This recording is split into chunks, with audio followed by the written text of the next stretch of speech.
allgemein, ich wusste ja gar nicht, wie der Flughafen aussieht. Ich wusste jetzt nicht, ob der wie bei uns in Berlin aussieht. Ich hatte auch gar keine Erwartungen, also auf dem Weg zu Vietnam. Ich wollte ihnen einfach nur das Land zeigen. Also habe ich auch kein Ziel, irgendwie so, ja, du musst jetzt das kennenlernen und das will ich, dass du das siehst oder so. Nee, hatte ich nicht. Einfach nur, dass er das Land sieht. So, das ist mein Land von meinen Eltern.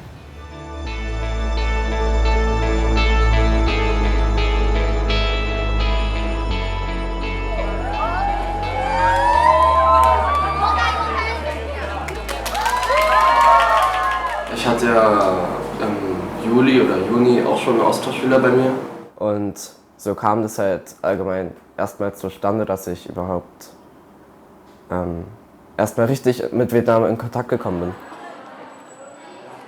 Für mich war eigentlich ganz wichtig, dass unsere Schüler die Kultur kennenlernen hier in Vietnam und umgekehrt auch die Vietnamesen unsere und sie sich über die Sorgen und Probleme, die Jugendliche in allen Ländern haben, sich austauschen. Also an unserer Schule sind schon fast, also ich würde jetzt sagen über 13% vietnamesische Schüler. Deswegen gibt es auch die Verbindung zwischen diesen beiden Schulen. Also eigentlich hatte ich ja früher nie sowas mit Vietnam oder mit Vietnamesen zu tun. Und als ich dann auf die neue Schule gekommen bin, waren halt meine ersten Freunde Dong und Long. Und dadurch bin ich allgemein auch erst auf die Kultur gestoßen und kam auf die Idee, die Sprache zu lernen.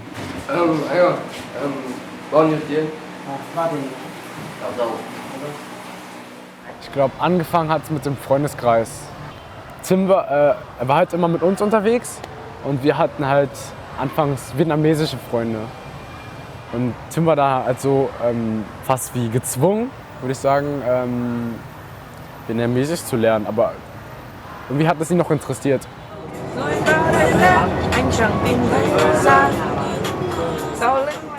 Ich wollte dann halt einfach mehr können als nur irgendwelche Leute beleidigen.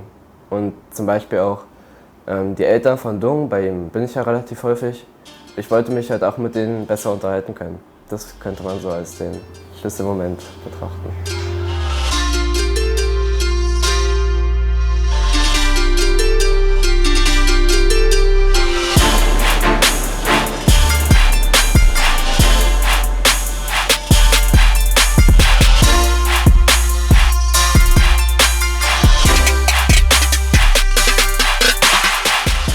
Ja, ich habe vor, Abi zu machen.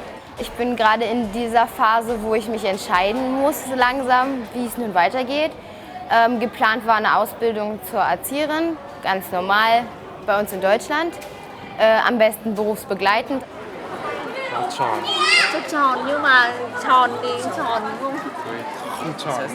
Sie hat irgendwie gesagt 250.000, er meinte, 200.000 ist eine glatte Summe und sonst nicht. Und jetzt hat sie angebissen, glaube ich.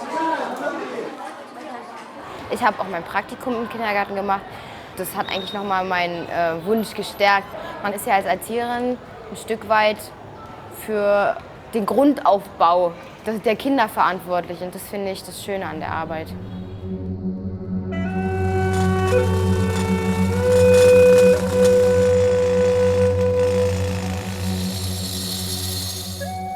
Jeder PW-Kurs sollte mal ein Entwicklungsland besuchen, ja, um einfach diese Unterschiede in einem Land, ja, die sozialen, die wirtschaftlichen, einfach zu erleben. Ja. Weil Armut kann man zwar im Film erleben, man kann darüber reden, ja, aber wenn man sie mal hier vor Ort erlebt hat, mit den Menschen gesprochen hat, gesehen hat, in welchen schwierigen Verhältnissen sie leben, das gibt einfach nochmal ein anderes emotionales Feedback. Die meinen, die arbeiten hier 8 Stunden und brauchen einen Monat dafür. Ein Monat für eins. Zum Beispiel diese Größe hat genau über 1 Million. Das ist nicht viel. 60 Euro. 60 Euro. Und dann habe ich gefragt, wie viel die bekommen. Dann wurde sie wütend und sagt, warum willst du so viel wissen? Und ich habe gesagt, naja, eigentlich wollte ich nichts Böses. Ich wollte nur fragen, wie viel, weil ich habe gesehen, dass es eine harte Arbeit ist und wie viel überhaupt für die Arbeiter gegeben wird. Und die wurde total emotional, wollte nicht mehr mit mir reden. Ich habe gesagt, ja, frag mal die anderen.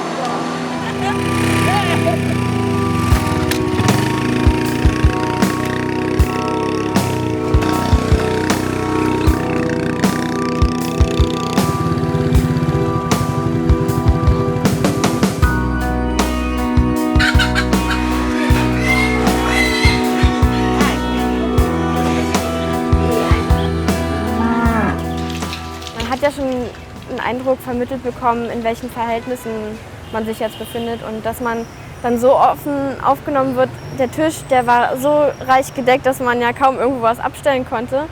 Als wir hier durch das Gras gelaufen sind, also da ist ja die Frau vor uns gelaufen, die Gastgeberin, die ist so mit Barfuß vorgelaufen, so alles so voll Alltag, ganz normal. Dann meinte ich so zu Tim so, merkst du eigentlich, was für Pussys wir sind? Wir laufen hier mit Schuhen rum, heulen rum, dass unsere Schuhe dreckig sind und die Frau, sie läuft hier so rum, als wäre es nichts. Dann hat er mich gefragt, ob ich mir das Leben hier vorstellen könnte. Und ich meinte, nein, so könnte ich nicht. Oder allgemein hier zu arbeiten und über längere Zeit hier zu leben. Das könnte ich mir auf jeden Fall vorstellen. Man sieht die Familien, wie sie tatsächlich leben. Also man steckt da direkt drin. Also mein erster Gedanke war, fuck. Also ich dachte, ich bin hier jetzt in irgendeiner Bruchbude, weil das sieht hier wirklich alles ein bisschen schäbig aus, wenn man es mit Deutschland vergleicht. Wir sind ja alle diesen westlichen Lebensstil gewohnt. Ich hätte nicht gedacht, dass hier in dieser Gasse dann so ein großes und sauberes Haus ist. Ich finde, allgemein Vietnamesen sind viel gastfreundlicher als deutsche Familien und kümmern sich mehr um einen und ja, nehmen einen auch viel herzlicher auf und ja.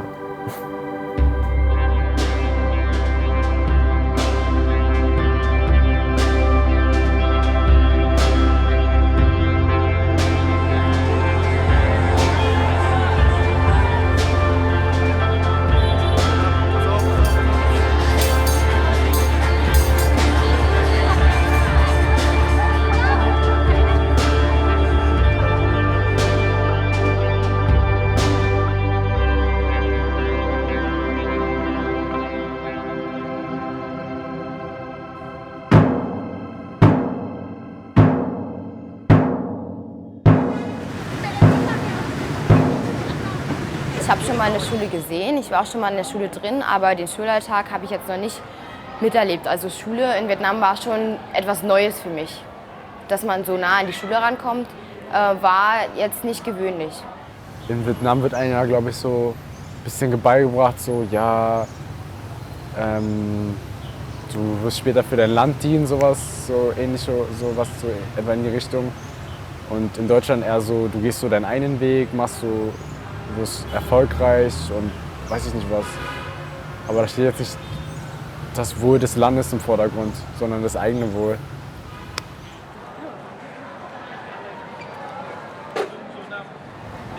Ich glaube, in Vietnam ist es eher so das Auswendiglernen.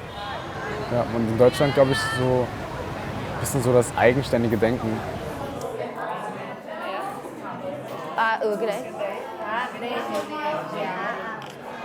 Ich könnte meine Ausbildung hier machen. Es gibt ein paar Berufsschulen in Saigon, die so verteilt sind.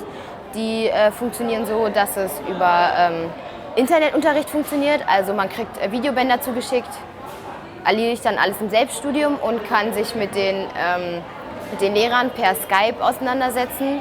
Und wenn man dann soweit ist, trifft man sie, schreibt dann die Arbeiten, die Prüfungen etc.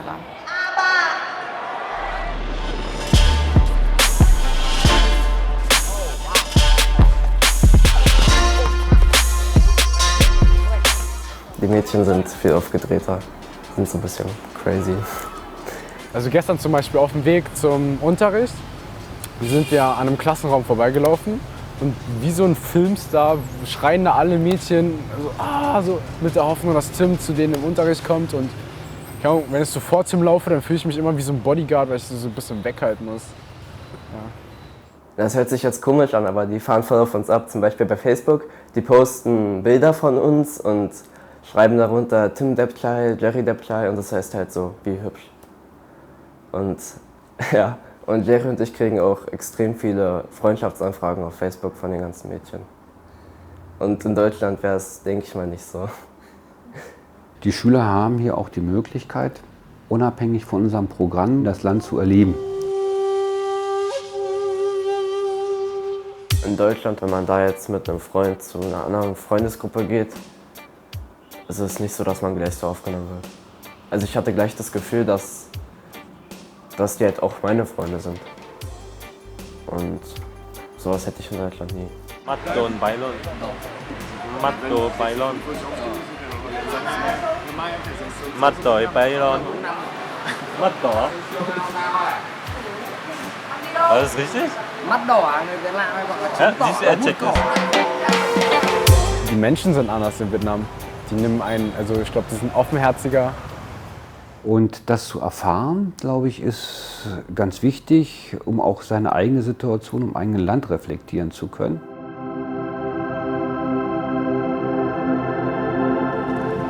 Die EGS International German School in Ho Chi Minh City ist eine koedukative und multilinguale Ganztagsschule. Die Schule gehört zu den 140 deutschen Auslandsschulen. In Vietnam ist unsere Schule die einzige Schule.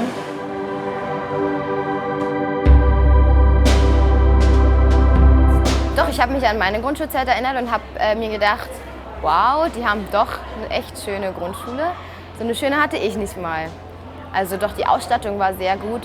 Das Verhältnis zwischen Lehrer und Schüler war auch sehr interessant. So ein Verhältnis hatte ich persönlich nicht zur Lehrerin.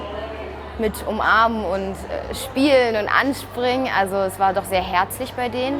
Doch die Schule hat mich sehr beeindruckt, dass sie doch so gut ausgestattet ist für die Verhältnisse hier in Vietnam.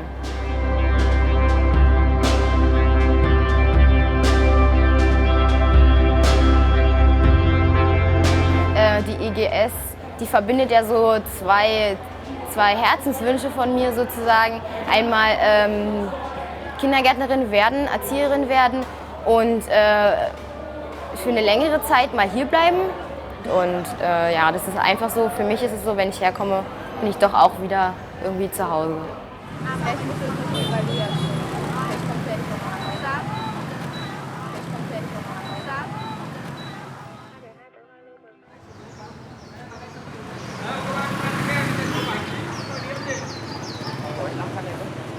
Die Städtepartnerschaft. Ja. Sicherlich ist so eine Vereinbarung ein Versuch, aufeinander zuzugehen, dass diese Zusammenarbeit von beiden Bezirken weiter unterstützt werden soll. Uns muss es gelingen, dass ein Austausch stattfindet im Bereich Schule, Sport, Kultur, Wirtschaft, Wissenschaft. Dieser Geist des gegenseitig Kennenlernens und des Interessiertseins an dem anderen, dieser Geist soll von diesem Tag ausgehen. Das wünsche ich mir. Vielen Dank. Und daraus, denke ich, lässt sich dann ableiten, dass wir vielleicht auch das ein oder andere Projekt, was wir hier gemeinsam anschieben wollen, unterstützt bekommen. Genau. Und jetzt geben wir uns mal die Linke an.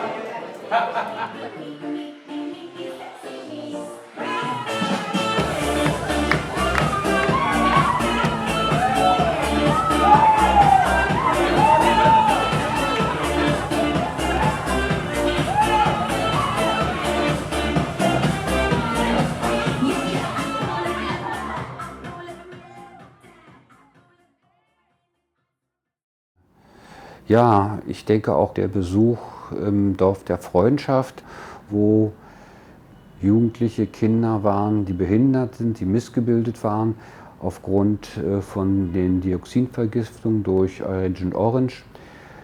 Das war schon, glaube ich, für viele unserer Schüler beeindruckend und auch emotional berührend.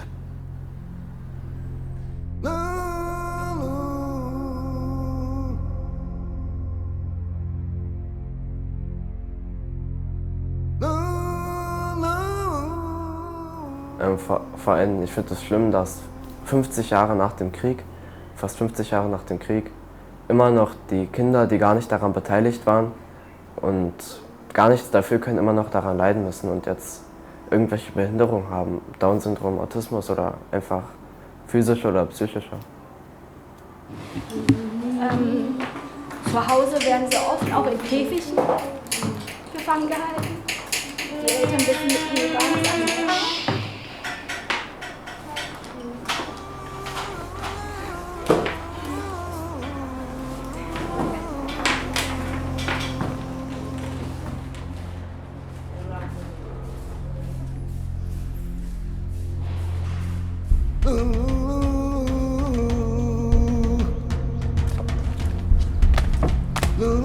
Und auch als die Kriegsveteranen davon erzählt haben, ihre Erfahrungen mit uns geteilt haben, das fand ich auch sehr berührend. Und mir kamen da auch die Tränen. Denn ohne sie hätte es meine Mama nicht gegeben, meine Großeltern nicht gegeben und demnach mich auch nicht.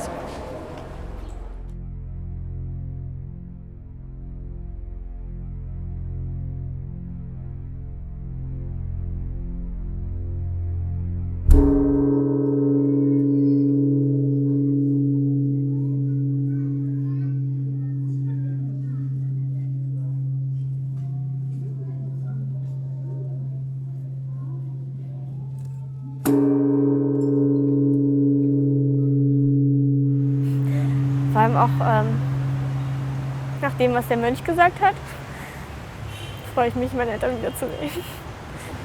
Also, Tui hat ja übersetzt, dass wir unseren Eltern verzeihen sollten. Ich habe ihnen nicht zu verzeihen, aber ich möchte ihnen das gerne zeigen, wie dankbar ich bin, dass es sie gibt.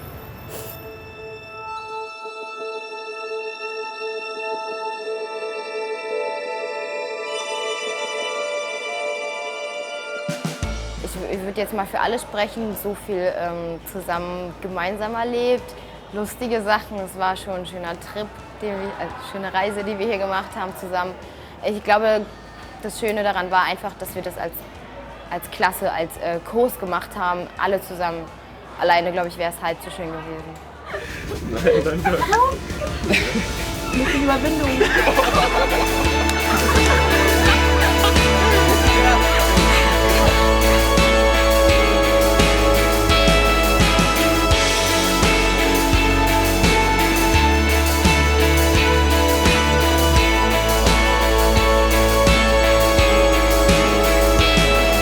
Jetzt durch die Reise sind meine Pläne so ein bisschen ins Schwanken gekommen. Wenn dann die Ausbildung beginnt, dauert die 3 Jahre und während der Ausbildung hat man auch nur eine minimale Anzahl an Urlaubstagen. Sollte ich mich jetzt dazu entscheiden, an die IGS zu gehen, um dort das Praktikum zu machen, hätte ich natürlich noch mal ein Jahr Zeit, noch mal meine Familie zu sehen, das Land, die Leute, alles noch mal zu genießen. Es führt halt alles wieder zurück. Ich muss mich entscheiden. Davon hängt es ab.